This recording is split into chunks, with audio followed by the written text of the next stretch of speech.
Hello friends, ఇవాళ కాన్సెప్ట్లో మనం ప్రపోర్షన్స్ గురించి డిస్కస్ చేసుకుందాం. ఓకే, సో ఇప్పటివరకు మనం బేసిక్ రేషియోస్లో మనం ఏం చూసాం ఫ్రెండ్స్? జనరల్గా రేషియోస్లో 2:1, 3:2 వీటిని మనం రేషియోస్ అంటాం కదా. Ratio is nothing but a division. Yes or no? ఇప్పుడు ప్రపోర్షన్కి వచ్చేసి కాన్సెప్ట్ ఏంటి అంటే, ఏవైనా రెండు రేషియోస్ అనేవి ఈక్వల్గా ఉన్నాయనుకోండి, ఆ రెండు రేషియోస్ ఈక్వల్ అయినప్పుడు అక్కడ ఉండేటటువంటి క్వాంటిటీస్ ఏవైతే ఉన్నాయో అవి ప్రపోర్షనల్గా ఉన్నాయి అని మనం చెప్తాం. For example, look at the definition. ఏంటంటే, ఇఫ్ A:B = C:D అంటే రెండు రేషియోస్ ఈక్వల్గా ఉన్నప్పుడు then 4 quantities are set to be in proportion. ఆ 4 క్వాంటిటీస్ కూడా అంటే ABCD అనే 4 క్వాంటిటీస్ కూడా ప్రపోర్షన్లో ఉన్నాయి అని దాని అర్థం. ఓకే, తర్వాత it is simply the equality of 2 ratios friends. అంటే A/B should be equal to C/D. దీని నుంచి మనం A/D = B/C అని రాయొచ్చు. ఏదైనా ఒక టర్మ్ కావాలి అంటే ఈ విధంగా మనం స్ప్లిట్ చేయొచ్చు, D = BC/A. అవునా కదా? సరే, సో వీటిలో ఫ్రెండ్స్ జనరల్గా ప్రపోర్షన్ని మనం ఏమని పిలుస్తామంటే ఒక సింబల్తో డినోట్ చేస్తాం ఫ్రెండ్స్. ఈ సింబల్ని మనం ఏమని పిలుస్తామంటే ఈజ్ యాజ్తో డినోట్ చేస్తాం. అంటే సపోజ్ ఫర్ ఎగ్జాంపుల్ ABCD అనేవి 4 ప్రపోర్షన్గా ఉన్నాయి అంటే వాటిని మనం ఎలా డినోట్ చేస్తామంటే A:B is as C:D, right? ఇది ప్రపోర్షనల్ యొక్క జనరల్ ఫార్మాట్, రైట్ ఫ్రెండ్స్? అయితే ఇక్కడ A అండ్ Dని ఏమని పిలుస్తాము అంటే, ఈ రెండింటిని కూడా ఏమని పిలుస్తామంటే ఎక్స్ట్రీమ్స్ అని పిలుస్తాం. ఈ రెండింటిని మనం ఏమని పిలుస్తామంటే మీన్స్ అని పిలుస్తాం. అయితే ఈ ప్రపోర్షనల్లో ఒక మెయిన్ ఇంపార్టెంట్ రూల్ ఏంటి అంటే, ఖచ్చితంగా ఈ రూల్ని సాటిస్ఫై చేయాలి. ఆ రూల్ పేరు ఏంటి అంటే, product of extremes should be equal to product of means. అంటే ఈ ఎక్స్ట్రీమ్స్ యొక్క ప్రొడక్ట్ మీన్స్ యొక్క ప్రొడక్ట్కి ఈక్వల్ అవ్వాలంటే A/D should be equal to B/C. ఇది సాటిస్ఫై అయితేనే ఆ 4 ప్రపోర్షన్గా ఉన్నట్టు, లేదా 4 ప్రపోర్షన్లో ఉంటే ఇది సాటిస్ఫై అవుతుంది, మనం ఎలా అయినా చెప్పుకోవచ్చు, రైట్? సో ఈ ప్రపోర్షన్లో మనకి జనరల్గా కంటిన్యూడ్ ప్రపోర్షన్ అని, ఫోర్త్ ప్రపోర్షన్ అని, థర్డ్ ప్రపోర్షన్ అని, మీన్ ప్రపోర్షన్ అని 4 రకాలుగా ఉన్నాయి. సో అవన్నీ ఏంటో చూద్దాం. First note this, product of extremes equal to product of means. Now let us see the first type of proportion. Okay, తర్వాత కంటిన్యూడ్ ప్రపోర్షన్ చూద్దాం. If 3 quantities A, B and C are such that A:B is as B:C, then B² = AC and ABC are said to be in continued proportion. అంటే అర్థం ఏంటంటే, see friends, ABC అనేటటువంటి 3 quantities ఉన్నాయి మనకి. ఈ ABC అనే 3 quantities కూడా ఉన్నప్పుడు సి ఇది A:B is as B:C అన్నాడు కదా, ఇది ఖచ్చితంగా ప్రపోర్షనేట్ యొక్క ఫార్మాట్. అయితే A/C product of extremes A/C is equal to product of means కదా మనకు అవ్వాల్సింది. అంటే A/C it should be equal to B/B². అవునా కదా? సో ఇక్కడ చూడండి, this is nothing but B², that is nothing but AC. B² = AC అనేది కంపౌండ్గా అయినప్పుడు దాన్ని కంటిన్యూడ్ ప్రపోర్షన్ అని చెప్తాం అనమాట, రైట్ ఫ్రెండ్స్? అదే ఇక్కడ మనం Bని ఏమని పిలుస్తామంటే మీన్ ప్రపోర్షన్ అని కూడా పిలవచ్చు. సపోజ్ ఫర్ ఎగ్జాంపుల్ ఇది కంటిన్యూడ్ ప్రపోర్షన్ అంటే ఇలా ఉంటుంది. సపోజ్ ఫర్ ఎగ్జాంపుల్ మనకి అదే వాడు 4th ప్రపోర్షన్ అంటే ఏంటి అని అడిగాడు అనుకోండి, అప్పుడు ఎలా చేస్తాం? Listen, same format. 4th proportion అని పిలిచినప్పుడు వాడు ఏం చేస్తాడంటే ఒక టర్మ్ని మిస్ చేస్తాడు. సపోజ్ 4th ప్రపోర్షన్ అన్నప్పుడు ఏం చేస్తాడంటే వాడు ఇచ్చినటువంటి క్వాంటిటీస్లో A, B అని C అని ఇచ్చేసి ఇంకొక టర్మ్ ఇస్తాడనమాట. ఆ టర్మ్ ఏంటంటే X అనుకోమంటాడు. Suppose for example ABC and the 4th term ఈ సపోజ్ X, ఫైండ్ X అంటాడు.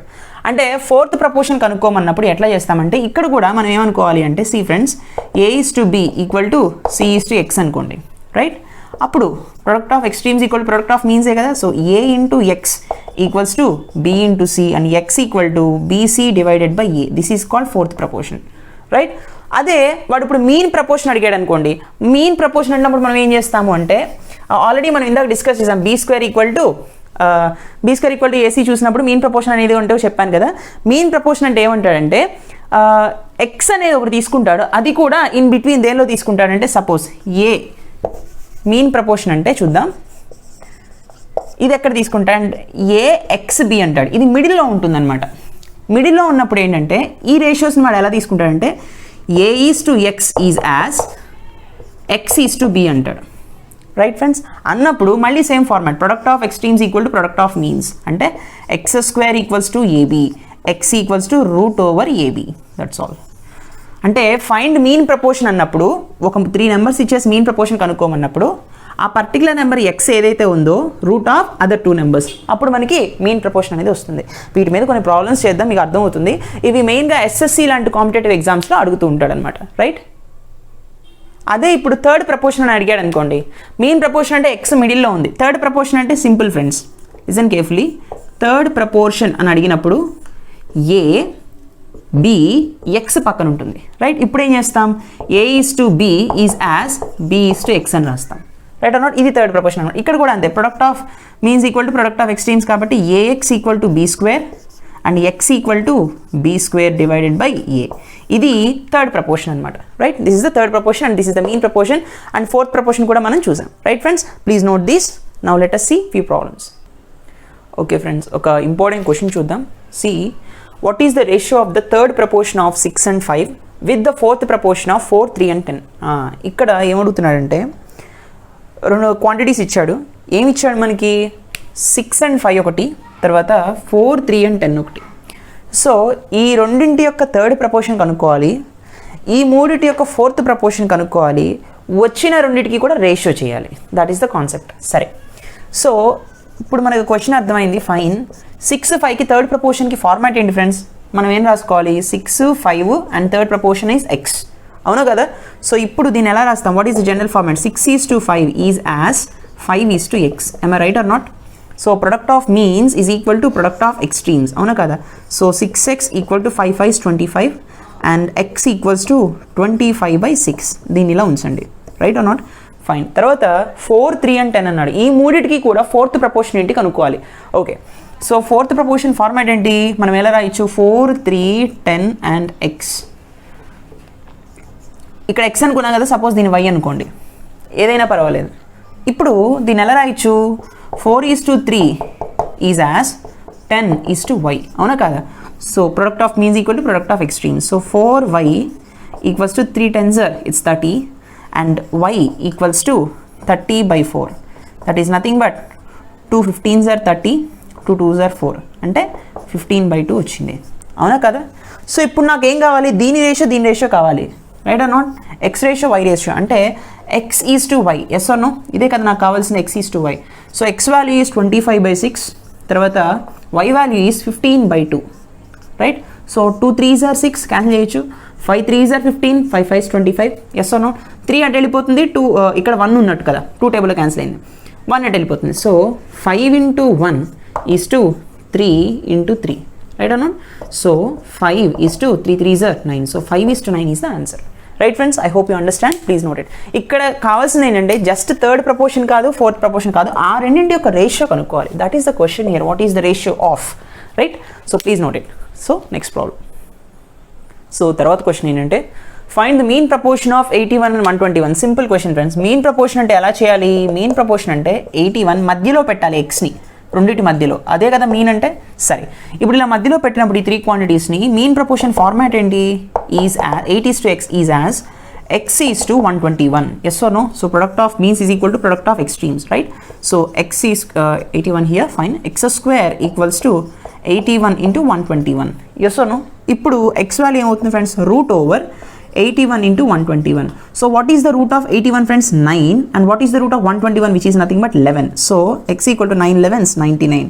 So the mean proportion of 81 and 121 is 99, right. So ఈ విధంగా మనం మీన్ ప్రపోర్షన్ అంటే ఇచ్చినటువంటి నెంబర్స్లో మధ్యలో ఎక్స్ వాల్యూ పెట్టుకుంటాం. Okay friends, please note this. Next concept. Okay friends, ఇప్పుడు మనం వేరియేషన్ అంటే ఏంటో చూద్దాం. సో వేరియేషన్ అంటే ఏంటంటే it is the relationship between the change in the variables. Suppose నా దగ్గర వేరియబుల్స్ ఉన్నాయి ఫ్రెండ్స్. ఈ వేరియబుల్స్లో ఒక వేరియబుల్లో చేంజ్ వచ్చినప్పుడు అనదర్ వేరియబుల్లో ఎలాంటి చేంజ్ వస్తుంది అనే దాని యొక్క మనం చూపించే రిలేషన్షిప్ ఏదైతే ఉందో దాన్ని సింపుల్గా వేరియేషన్ అంటాం. ఒక ఎగ్జాంపుల్ ఏంటంటే సపోజ్ ఒక కార్ అనేది సర్టెన్ స్పీడ్తో వెళ్తుంది అనుకుందాం. ఆ డిస్టెన్స్ అనేది ఫిక్స్డ్గా ఉంటుంది కదా. సపోజ్ ఇక్కడ నుంచి వేరే ఊరికి 20 kilometers డిస్టెన్స్ ఉంది అనుకుందాం. ఈ ఎక్స్ అనే ఊరు నుంచి వై అనే ఊరికి 20 kilometers ఉన్నప్పుడు కార్ స్పీడ్గా వెళ్ళింది అనుకోండి, తక్కువ టైంలో వెళ్ళిపోతుంది, అవునా. అదే కార్ స్లోగా వెళ్ళింది అనుకోండి, ఎక్కువ టైం తీసుకుంటుంది. అంటే స్పీడు టైంకి ఈ రెండింటికి మధ్య ఒక రిలేషన్షిప్ అనేది ఉంది. అంటే స్పీడ్ పెరిగింది అనుకోండి, టైం తగ్గిపోతుంది. స్పీడ్ తగ్గింది అనుకోండి, టైం పెరిగిపోతుంది, అవునా కదా? అదేవిధంగా వేరియేషన్లో కొన్ని టైప్స్ ఉన్నాయన్నమాట. It is nothing but simply the relation between the change in the variables. అయితే ఫస్ట్ టైప్ ఆఫ్ వేరియేషన్ అంటే ఏంటంటే direct variation friends. Direct variation అంటే X is proportional to Y, అంటే వై పెరిగినప్పుడు ఎక్స్ కూడా పెరుగుతుంది, వై తగ్గినప్పుడు ఎక్స్ కూడా తగ్గిపోతుంది. డైరెక్ట్లీ రిలేషన్ అనమాట. డైరెక్ట్లీ ప్రపోర్షన్ అని కూడా మనం అనొచ్చు. ఇది డైరెక్ట్ వేరియేషన్. అయితే నెక్స్ట్ ఇండైరెక్ట్ వేరియేషన్ అంటే ఏంటంటే ఎక్స్ ప్రపోర్షనల్ టు 1/y అంటున్నాడు. అంటే వై పెరిగినప్పుడు ఎక్స్ తగ్గిపోతుంది, వై తగ్గినప్పుడు ఎక్స్ పెరిగిపోతుంది. ఇన్వర్స్ రిలేషన్ అనమాట. దీన్ని ఇండైరెక్ట్ వేరియేషన్ అనొచ్చు, ఇన్వర్స్ వేరియేషన్ అని కూడా అనొచ్చు. Both there are 2 names. ఓకేనా ఫ్రెండ్స్? ఇన్వర్స్ వేరియేషన్ అన్న ఇండైరెక్ట్ వేరియేషన్ అన్న ఒకటే. సో అందుకే డినామినేటర్లో రాసాం మనం, వై తగ్గినప్పుడు ఇది పెరుగుతుంది, వై పెరిగిపోయినప్పుడు ఇది తగ్గిపోతుంది అనమాట. అంటే వై పెరిగినప్పుడు ఇది తగ్గిపోతుంది, ఎక్స్ తగ్గుతుంది, వై తగ్గినప్పుడు ఎక్స్ పెరిగిపోతుంది. Right friends? ఫైన్, బాగానే ఉంది.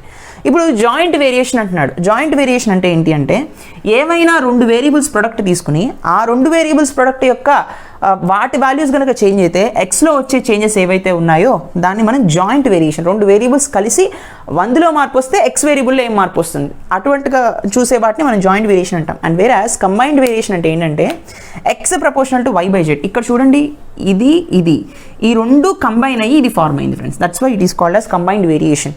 దాని అర్థం ఏంటంటే ఎక్స్ ప్రపోర్షనల్ టు y/z అన్నాడు. అంటే X is proportional to y and it is also proportional to 1/z అనే కదా అర్థం. ఆ రెండింటిని మిక్స్ చేసి ఎక్స్ ప్రపోర్షనల్ టు y/z అన్నాడు. అంటే x proportional to y and x proportional to 1/z, ఈ రెండింటిని మిక్స్ చేసే ఎక్స్ ప్రపోర్షనల్ టు y/z అన్నాడు. అంటే X is directly proportional to y and x is inversely proportional to z. దీని meaning ఏంటి? Y పెరిగినప్పుడు ఎక్స్ పెరుగుతుంది, జెడ్ పెరిగినప్పుడు ఎక్స్ తగ్గుతుంది. అలా ఒకవేళ వై తగ్గితే ఎక్స్ తగ్గుతుంది, జెడ్ తగ్గితే వై పెరుగుతుంది. అలా ఉంటుందన్నమాట combined variation. Right? Fine. Partial variation అంటే ఏంటంటే సింపుల్గా ఈ ఫార్మాట్లో ఉంటుంది friends. It is a linear equation. y = mx + c అనే కాన్సెప్ట్ మనం నేర్చుకుంటాం కదా, అటువంటిదే. సో వాటిని పార్షియల్ వేరియేషన్ అంటారనమాట. అంటే ఈ 2 సమ్మేషన్ ఆఫ్ దీస్ 2 కాన్స్టెంట్స్ ఏవైతే ఉన్నాయో ఈ 2 కాన్స్టెంట్స్ని యొక్క వీటి మీద ఆధారపడుతుంది అనమాట ఈ పర్టికులర్ ఎక్స్ అనే వేరియబుల్ని. అయితే ఇక్కడ ప్రపోర్షనాలిటీ ఏదైతే ఉందో సింబల్, దాన్ని తీసేసి ఈక్వాలిటీ సింబల్ మనం పెట్టాలి అంటే suppose x proportional to y ఉందనుకోండి, ఎంత అమౌంట్ చేంజ్ వస్తుంది? ఫర్ ఎగ్జాంపుల్ ఇది పెరిగినప్పుడు ఇది కూడా పెరుగుతుంది కదా, అదే కదా కాన్సెప్ట్ డైరెక్ట్లీ ప్రపోర్షన్ అంటే x equal to some constant times of y అనమాట దీని అర్థం. రైట్? Okay friends. అదే x inversely proportional to 1/y అనుకోండి, అప్పుడు ఎలా చెప్తాం? X is equal to k/y అని చెప్పాలి. ఈక్వల్ టు సింబల్ పెట్టినప్పుడు ఒక కాన్స్టెంట్ అనేది పెట్టుకుంటాం అనమాట. ఆ కాన్స్టెంట్ అనేది ఎంత అనేది వాడు మెన్షన్ చేస్తాడు, లేకపోతే XY వాల్యూస్ ఇచ్చి మనల్ని ఆ కాన్స్టెంట్ ఫైండ్ అవుట్ చేయమంటాడు. Right friends? సో ఈ విధంగా ఉంటాయి అనమాట variations and different types of variation. Please note down. Okay friends, తర్వాత ఒక చిన్న ఇంపార్టెంట్ నోట్ ఏంటంటే, సో ఇప్పుడు మనం డైరెక్ట్ అండ్ ఇండైరెక్ట్ వేరియేషన్స్ చూసాం కదా. సో ఇక్కడ డైరెక్ట్ వేరియేషన్ అంటే ఏం చెప్పాను? Suppose for example A is proportional to B అంటే దాని అర్థం ఏంటి అంటే B అనేది ఇంక్రీజ్ అయితే ఏ వాల్యూ కూడా ఇంక్రీజ్ అవుతుంది, B అనేది డిక్రీజ్ అయితే ఏ వాల్యూ కూడా డిక్రీజ్ అయిపోతుంది. అదే కదా దీని meaning A proportional to directly proportional to B అంటే. ఇప్పుడు ఈ కేసు ఇచ్చినప్పుడు ఒక ఫార్మాట్ ఉంది ఫ్రెండ్స్, ఏంటంటే A1/A2 is equals to B1/B2. ఈ రూల్ని సాటిస్ఫై చేస్తుంది కంపల్సరీగా. డైరెక్ట్లీ ప్రపోర్షనల్గా ఏవైనా 2 వేరియబుల్స్ ఉన్నాయి అంటే 2 క్వాంటిటీస్, ఆ రెండింటిని కూడా మనం A1/A2 = B1/B2 అని రాయొచ్చు. తర్వాత ఇండైరెక్ట్ అనుకోండి, ఏం చెప్పాను ఇండైరెక్ట్ అంటే suppose A proportional to B ఉందనుకోండి, అంటే ఏబీలు రెండిట్లో B ఇంక్రీజ్ అయితే ఏ తగ్గిపోతుంది, B డిక్రీజ్ అయితే ఏ పెరిగిపోతుంది. ఇదే కదా ఇన్వర్స్ ప్రపోర్షన్ అంటే, ఇన్వర్స్ ఆర్ ఇండైరెక్ట్ ప్రపోర్షన్. అయితే ఈ వేరియేషన్లో, ఈ పర్టికులర్ వేరియేషన్లో ఎలా ఉంటుందంటే A1/A2 is equal to B2/B1 ఉంటుంది ఫ్రెండ్స్. ఇది రిలేషన్షిప్. ఇక్కడ B1/B2 ఉంటే ఇక్కడ B2/B1 ఉంటుందన్నమాట. Right friends? Please understand this and please ఇది చాలా ఇంపార్టెంట్. మీరు కన్ఫ్యూజ్ అయిపోతారు కొన్నిసార్లు ఎక్కడ B1 B2 అంటే. డైరెక్ట్ అంటే సేమ్ నెంబర్ వస్తుంది, ఓకే. అదే ఇండైరెక్ట్ అంటే ఆపోజిట్ నెంబర్స్ ఇలా వస్తాయి. అవి గుర్తుపెట్టుకోండి. రైట్? సో ఈ ఫార్ములాస్ అనేవి మనకి చాలా యూజ్ అవుతాయి. Let us see formulas in next video, problems in next video.